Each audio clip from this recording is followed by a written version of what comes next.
You ask Tiger to solve. This deals with linear equations with one unknown.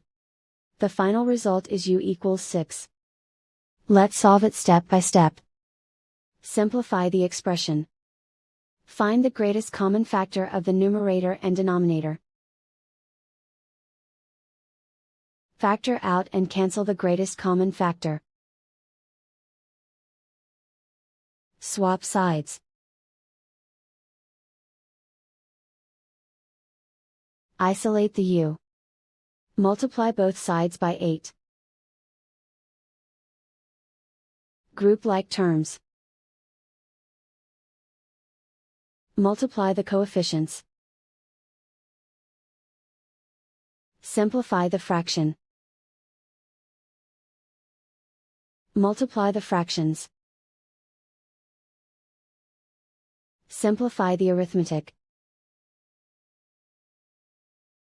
And so the final result is u equals 6.